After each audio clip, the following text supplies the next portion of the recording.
ازيكم عاملين ايه؟ يا رب تكونوا بخير وبصحه وعافيه.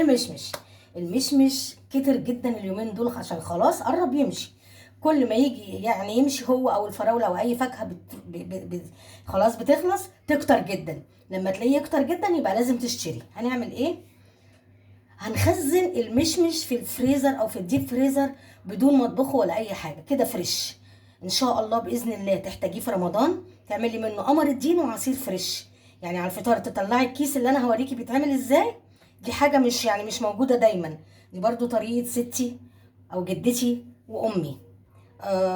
كانوا يجيبوا المشمش. على فكره يا جماعه كانوا بيخزنوا الحاجه. والله العظيم كانت جدتي بتخزن اللحمه، بتشوحها كده وتخزنها في قدر او بلاليص صغيره بدون تلاجة.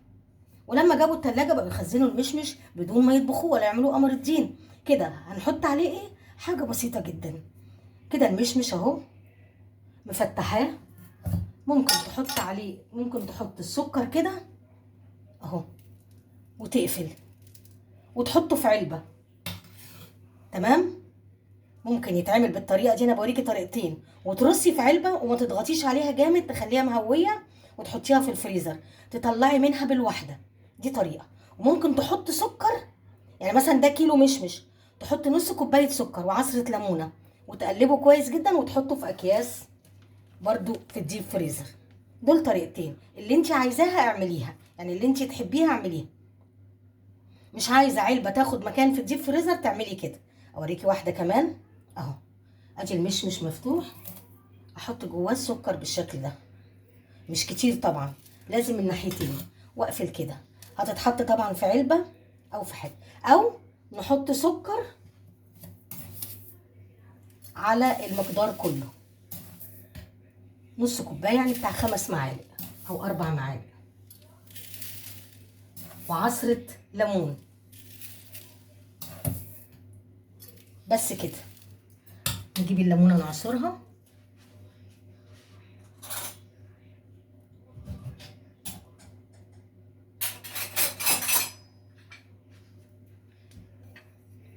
يعني انا قلت لك على طريقتين قدام، برضو الطرق دي قديمه.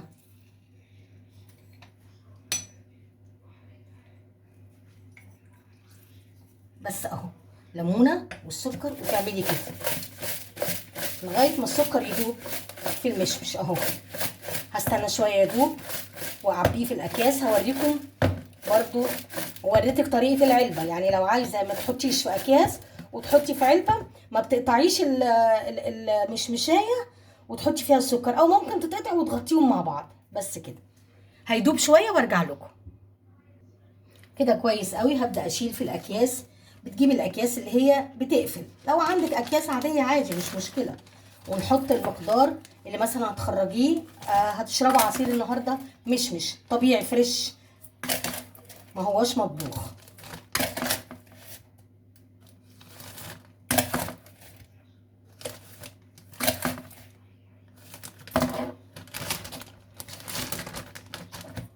عندك اي كميه تعمليها، المشمش كتير وسعره كويس.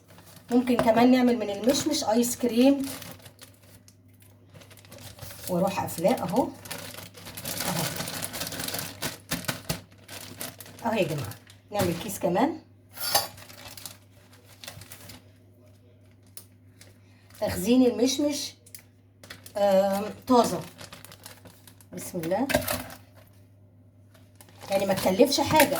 المشمش سعره كويس والسكر في البيت والليمون.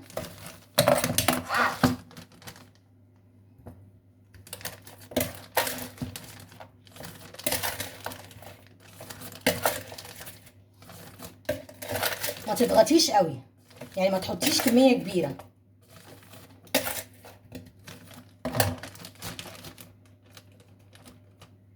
طلعي الهواء كده.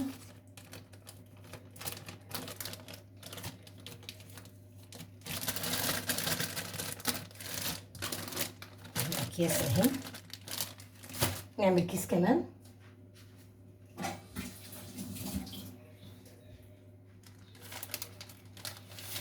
وزي ما قلت لك هنعمل ان شاء الله باذن الله ايس كريم من المشمش برضو الطبيعي. يبقى تحفه يا جماعه. تقدري اي فاكهه تعمليها للايس كريم، اي فاكهه.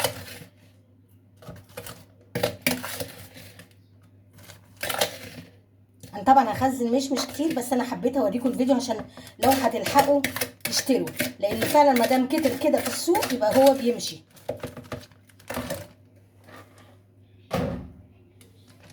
خرج الهواء منها واقفل كده.